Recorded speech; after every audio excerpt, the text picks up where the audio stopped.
Well, welcome to the Bourbon Friday show, where at the end of a crazy busy week for most of us, we take a few minutes to have a little bit of bourbon. And then the important thing is meet somebody interesting from the St. Louis startup scene. So I'm very excited to welcome Jeff Stevens to the show from WellBeing Brewing. Yep. So yeah, thank you, Nick. To the show, first of all. I appreciate it. So we're talking about beer today, which is exciting because I love beer. Yeah. It's a little bit different, obviously, the Bourbon Friday show, but we can talk about other things, of course. So you have a company, though, with a very distinctly different kind of beer. So what is special about your beer? We are one of the first non-alcoholic craft beers in the country. Interesting. Okay. It's a category that has been around for a while. Everyone's heard of non-alcoholic beer. Sure. But there has never been a non-alcoholic craft beer. Someone that took the time to put that forward first and truly care about what that beer tasted like. And so I think we're brewing some of the best, probably the best non-alcoholic beer in the country right now. Wow, that's impressive. I know, it's exciting. Cool. Yeah. So we were talking before the show, obviously we had this craft beer renaissance that's happened in the past 10 years or so. And one of your points was, no one has bothered to make a non-alcoholic craft beer, something that actually tastes better than your run-of-the-mill beer. So how did you decide to go down that path? Where did you go from it's interesting. I was in the beer marketing business for a long time, for about 20 years as an agency creative director. So I knew the business, but I didn't drink. So I was constantly in social situations with people who drink and I don't. And if you've ever been in that situation, your choices aren't great. Sure. You can drink sodas all night, which have tons of sugar and caffeine in. Yeah. You can drink coffee. You can drink some water. And so everyone's ordering an awesome drink around, and it comes to you and you order a Diet Coke, and it kind of kills the mood. All of a sudden, everyone looks at you. Is it okay if I drink in front of you? And you just don't drink, but you didn't want to kill the mood. Sure. So I was like, I want to solve this problem by brewing something that everyone will be proud to order. A drink that everyone will be like, you order that and everyone's like, I'm here to participate fully in the experience. I just don't drink alcohol.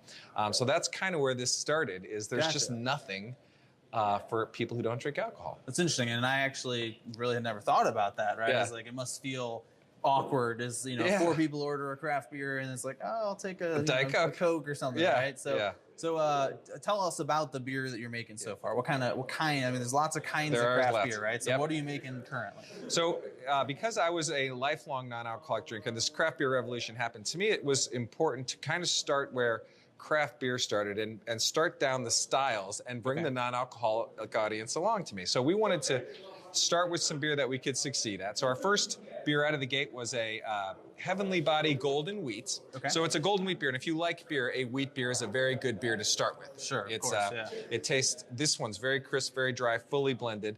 And it's an award-winning beer that we started with and took the alcohol out, and our first time was a charm. You don't really know if you're going to brew a good lucky. beer. I mean, we did. Wow. We got lucky, and it turned out really, really good. And then the next beer, so we were like very happy with this. Sure. This one took a little longer. Okay. We tried all kinds of different styles and weren't really happy with it. And we finally hit upon a dry hopped amber. So this is a really nice and smooth amber with a citrus hop overlay. Okay. And you put the two together, and I don't know if that sounds good, but it ultimately has a really nice, smooth base with this wonderful aroma around it, and it tastes really, really good. So those are the two that we're doing now. And like any craft beer, we're looking at different styles coming out. So cool. And that's kind of the point of it all, is to brew some cool styles. You got to have something, like you said, something that's exciting to order when you're out with your friends, right? Exactly. All right, so these are, you said you kind of followed the trend of craft beer. So these are some of the first kinds of craft beer that came out, I guess, 15, 20 years so you're back, just thinking about where craft beer started, with maybe Blue Moon would be an example of a beer that was in the craft 10 years ago. So let's start with the wheat. Let's start with a hoppier beer and kind of go down. We're going to try a stout. Next, we're going to try some different kinds of things. Everyone wants a really hoppy IPA-esque kind of thing. Now, so we're playing with that. Just kind of seeing all the different styles we can do. And that's, I think, so exciting about the craft beer industry, is just the different styles. The variety of it, right? Yep, absolutely. Exactly. So here's my big question. Is kind of, how does this work, right? Because I've actually done some home brewing. I understand, you ferment the beer. That's kind of where the flavors also kind of develop, right? So if there's no alcohol, do you remove it? Is it not in there in the first place? How does that process work? Yeah, that's a good question. And I'll tell you why there hasn't been very many good NA beers in existence, because it's a really hard thing to do. If you just think about the problem, it's a chemistry problem. Sure. Alcohol is the product of this fermentation process. So there's several ways you can make NA beer. you can do it where they stop the fermentation. They use different kinds of yeast strains, and they don't produce ethanol. And to me, the big problem with that is ultimately the beer tastes warty or very sugary because the sugars don't ferment, which makes sense. Okay. So it's kind of has that problem. There's the method where you can boil the alcohol off, and lots of people do different kinds of boils, but ultimately it changes the characteristic of the beer. And so that's kind of ruins it, and that's a weird taste. Sure. The process we use is called vacuum distillation, and essentially we boil the beer at room temperature. So the beer gets put in a vacuum, and that's ultimately how it's done. And then because alcohol evaporates so quickly, just sucks boils right right out of it. Yep. Cool. And so it goes by pretty quickly. But yeah, it's an amazing piece of technology we bought it at the Brewing College in Munich, Germany. Really? Okay. So I always think like between the technology of Munich, the beer industry of St. Louis, put those two together. Come on. We can't lose. It sounds perfect. Yeah. There's a lot of history there, right? A lot of history there. Cool. So tell me about the market for this, right? Because, obviously craft beer is huge. It's been kind of eating the industry for quite a while now. NA beer, and I think I was looking at your website, and you're talking about how there's actually a bigger market for NA beer in other countries, right? So why do you think it hasn't been, hasn't gotten as much of the market share here yet? It's a great question. It's a big deal in all over the world. I would say Western Europe, UK, Spain, Germany, all are 5% and above market share for non-alcoholic beer. Oh, really? Beer. That much, huh? Yeah, which is a significant amount. Yeah. You go to the Middle East and it's 10%, 20%, which for a lot of reasons you think religious-wise, that makes a lot of sense. Why it has not hit here, I'm not quite sure, but I think it's going to. We're betting that it is going to. So that's kind of the bet we're making with this startup is that this is going to come here. And we've seen signs. I would say if you're looking at market reports, the category that exists today probably hasn't moved a lot. Okay. But I think this is such a new entry in a category that hasn't seen anything in 20, 30 years that it's hard to know what the potential is. But I think that we have a lot of potential with this thing. I think there's a lot of people that don't drink for all kinds of different reasons. Sure. And we meet them all the time. And this is a great thing to have. And beer is such a wonderful social thing. Everyone likes to get together and hang out and have a beer, right? Exactly. That's what we do, especially in St. Louis. Right, right. It's a beer town. So for people who aren't drinking, for all the reasons that you might not be drinking at that moment, it's lunchtime, right? And you're having a taco, but you have to go back to work. So you start to think about all the places where a beer would be great, but the alcohol wouldn't. Yep. And I think the market could be really, really interesting. Okay, I can definitely see that. And I think also, the only kind of NA beer I've seen is like, Busch and Budweiser maybe. Yeah. So it sounds like part of it is there's just not a lot of, even decent NA beers right now. I think NA has been an afterthought for brewers. And why wouldn't it be? It's just not their business. And so I think when we get into this business, and this is all we do, is make this is not our afterthought for us. We want to make the best non-alcoholic beer in the world. Absolutely. Cool. So there is a claim I got to ask you about, and this is something I was reading on your website, that if you take the alcohol out, beer could actually be healthy in some cases. So it's talked about as a kind of a health drink. Yep. How does that work? Is the alcohol really the only bad thing in the beer? Is everything else is good, or what is that? How does that work? Yeah, and this is one of the most interesting things. We sort of knew this along the way.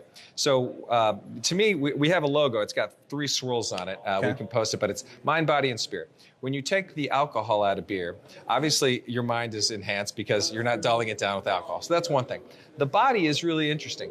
When you take alcohol out of beer, it is full naturally of antioxidants. Okay. So much so that the German Olympic team, this past Olympics, trained with non-alcoholic wheat beer. They actually train with it for the year. They use it as a sports recovery drink because it is proven to help anti-inflammation and suppress upper respiratory infections, which are hugely a problem in endurance athletes. Okay. So they brought 1,500 cases of this to the Olympics. Really? So not only did they win the most medals that they've ever won at a Winter Olympics, but they were the hit of the Olympic Village because they had this wonderful social drink that all the athletes could drink and party and have a great time, but it didn't have alcohol in it. Wow. So it's these antioxidants in the beer that are truly, the New York Times headline was, between Gatorade and NA beer wins hands down. Really? Okay. So that's a big deal. And then of course, that's ridiculous. I mean, Gatorade is supposed to be formulated for that, right? Exactly. Okay. But you have this thing that is all natural, low calorie, no sugars, full of antioxidants. So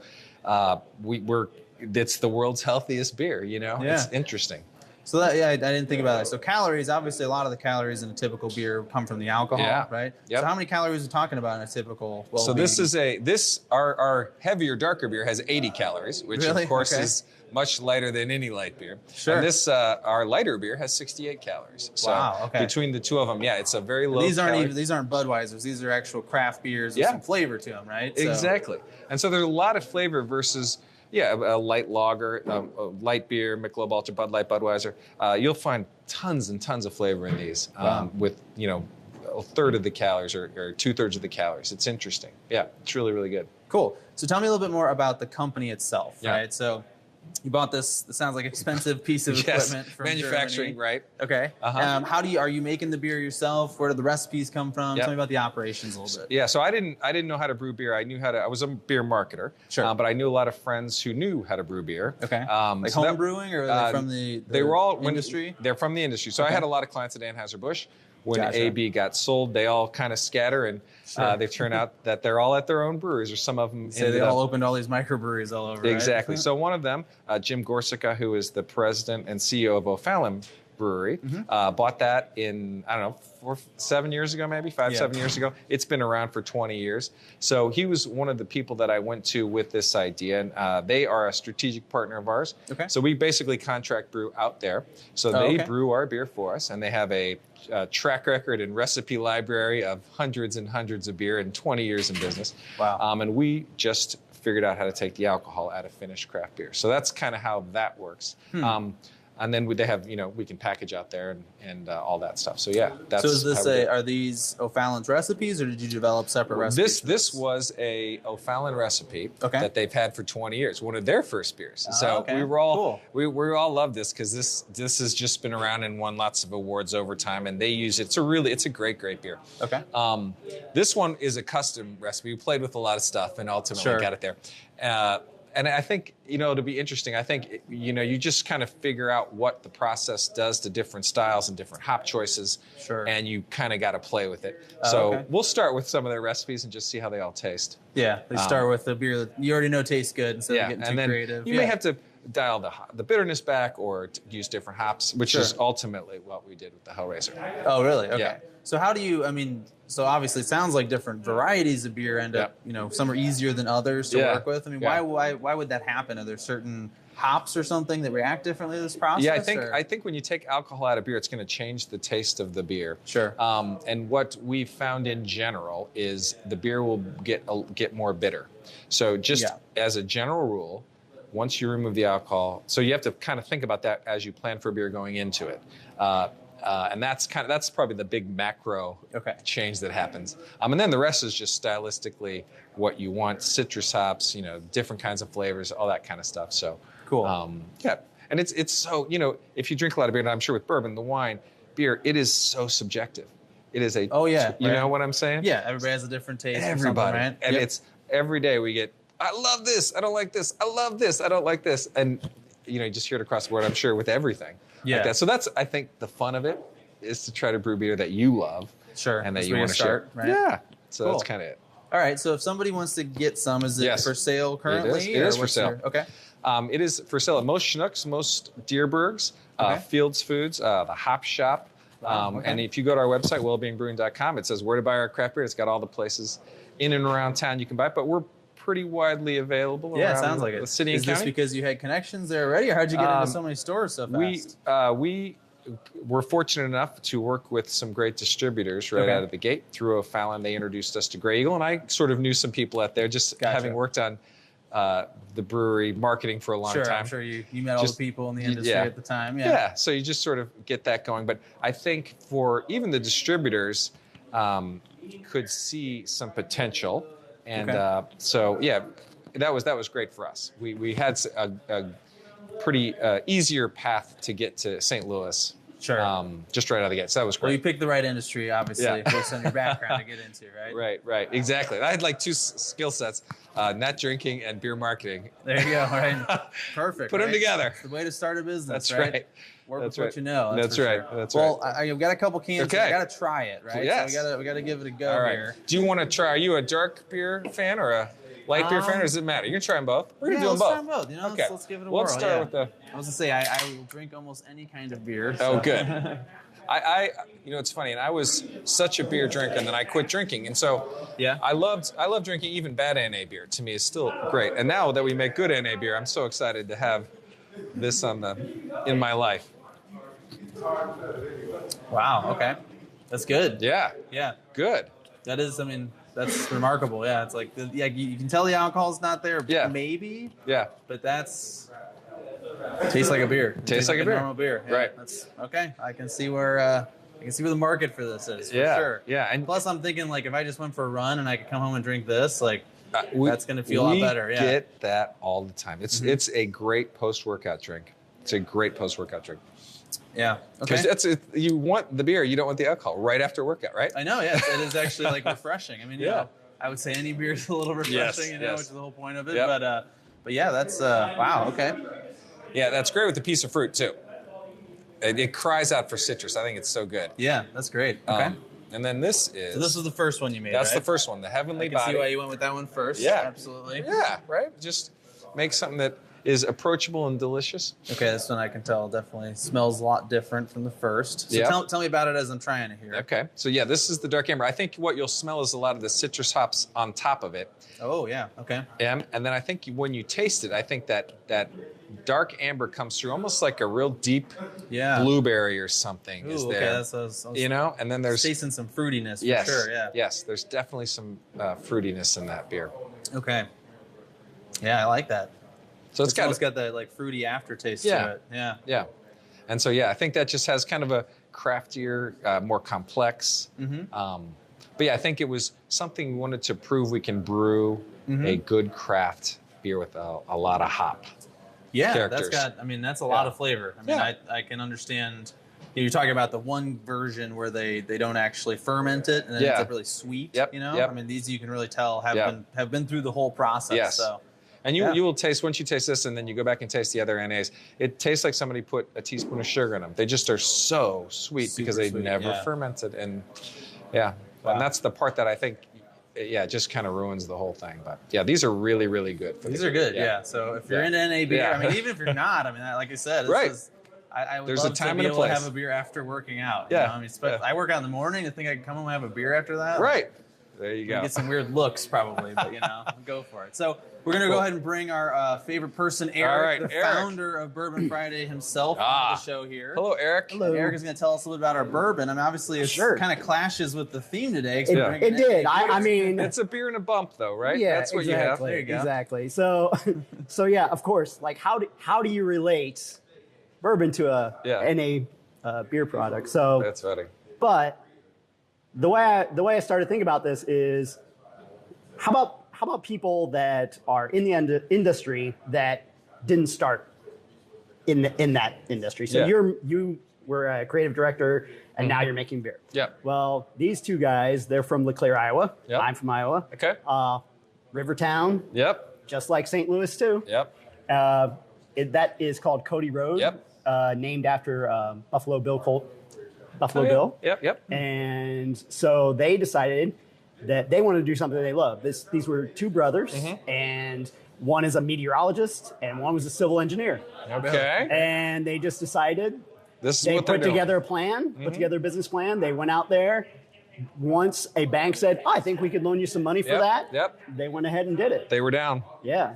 So it was just, they kind of were saying like, craft bourbon is where craft beer was 10 to 15 years ago. Yep. I think you're probably, where you're way ahead in the NA craft beer game. Sure. So. Yeah. Creating the market almost. Exactly. I do not know if we will ever take alcohol out of bourbon.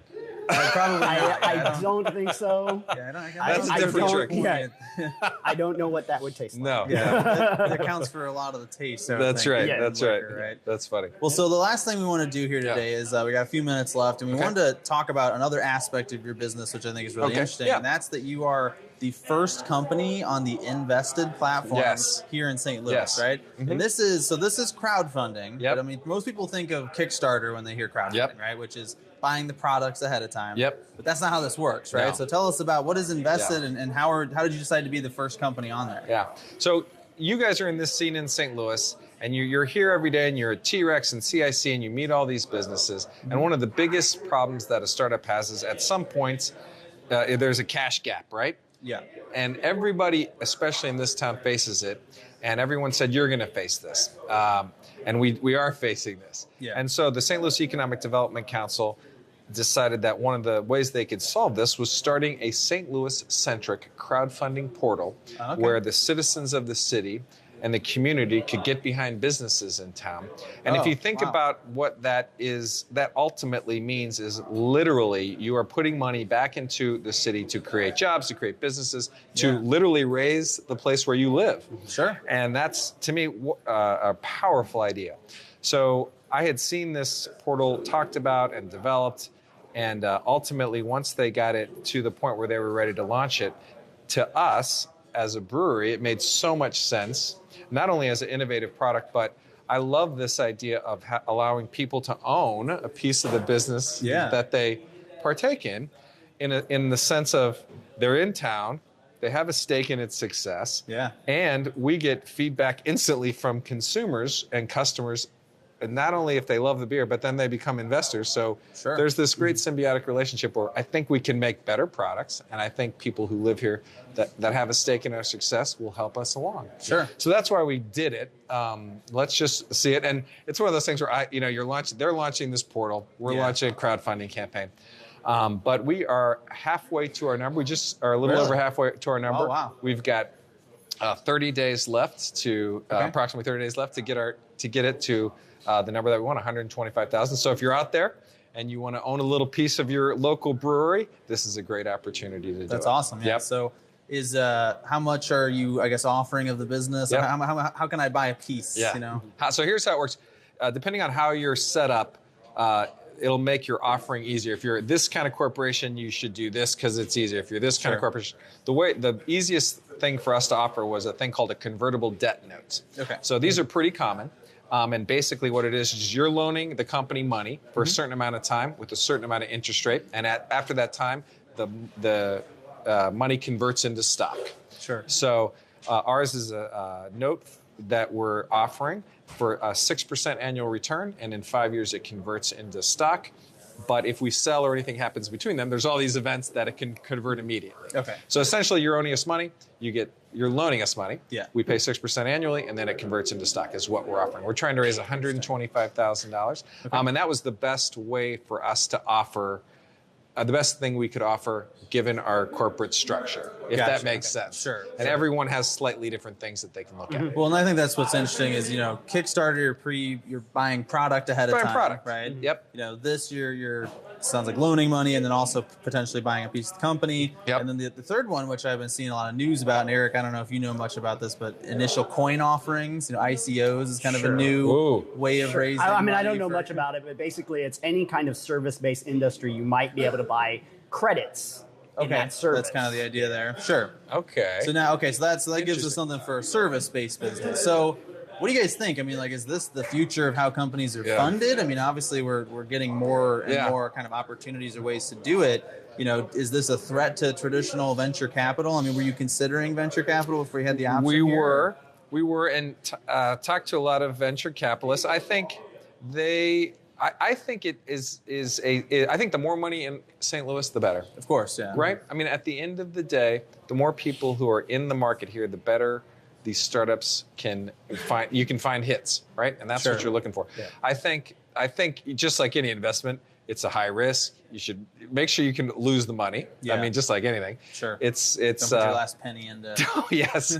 Do not. In any startup, probably for that matter. Right. That's just common sense. But having said that, I don't think this is a threat to venture capitalists, and I think most smart ones in town would see this as a great way to help them that they've got money in some startups to even get some more if they're at a point where this startup needs some more funding or needs a community is what I think it's ultimately. I look at the Green Bay Packers, and we all know the Packers in the NFL are the one NFL team owned by everyone in the city. Yep. And that team sells out every game. It's the hardcore fans because the fans own the team. That's true. And you think about just that. Your fans own you. They're going to be into you. And that's kind of what we're hoping for, I guess. That's exactly what I thought when you were talking about this. Yeah. Was the Packers. The Packers, right? So. That's what we're hoping for. So, what as a service-based business, Eric? I mean, would you ever consider doing some sort of crowdfunding? They're buying credits in your services. I don't know about that. Would you offer your own coins? Well, I'd have to hire a crypto person, and then there's a process. There's a process there. I think there's a process there. Yeah.